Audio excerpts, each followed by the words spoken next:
1 مہینے کے اندر اندر میں کافی کچھ سیکھ چکی تھی اور آلریڈی مجھے بہت کچھ آتا تھا۔ میں نے شروع سے ہی بزنس کے متعلق ہی پڑھا تھا، میرے لیے وہ سب کچھ مشکل نہیں تھا۔ اب میرا اگلا مقصد جہانگیر کی سیکرٹری کو وہاں سے ہٹانا تھا۔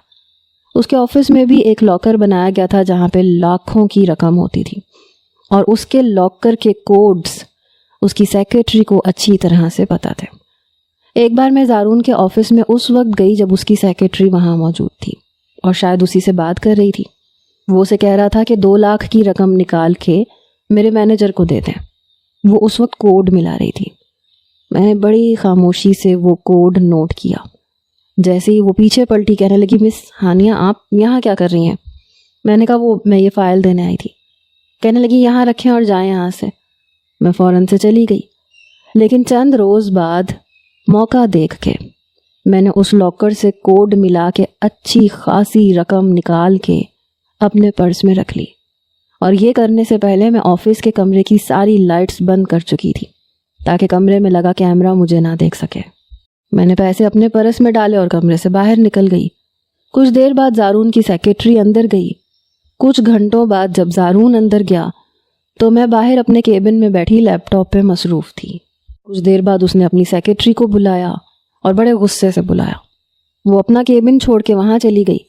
اندر کمرے سے زارون کے چلانے کی آوازیں آ رہی تھیں کہ میرے پیسے کہاں گئے؟ مس حمیرہ کوڈ آپ کو ہی پتا تھا، کہاں ہیں پیسے؟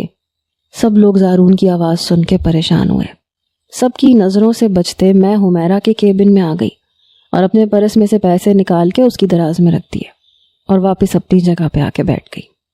زارون اپنے کمرے سے باہر آیا تو بہت غصے میں تھا۔ کہنے لگا کس نے میرے لاکر سے پیسے نکالے ہیں؟ مجھے شرافت سے سچ سچ بتا دو ورنہ میں کسی کو بھی نہیں چھوڑوں گا۔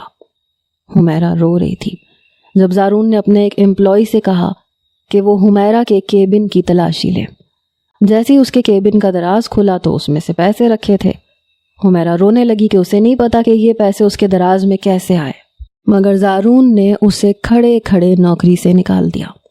میرا راستہ صاف ہو چکا تھا کیونکہ زارون حمیرہ کی جگہ مجھے دے چکا تھا۔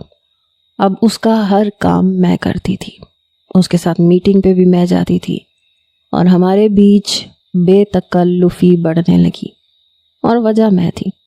میں خود اسے متاثر کرنا چاہتی تھی تاکہ وہ مجھ سے محبت کرنے لگے، میری محبت میں پاگل ہو جائے، اور پھر میں اس سے اپنے بھائی کا بدلہ لے سکوں۔ میرے اس ارادے سے دار جی بے خبر تھے، میں نے کسی کو کچھ نہیں بتایا تھا۔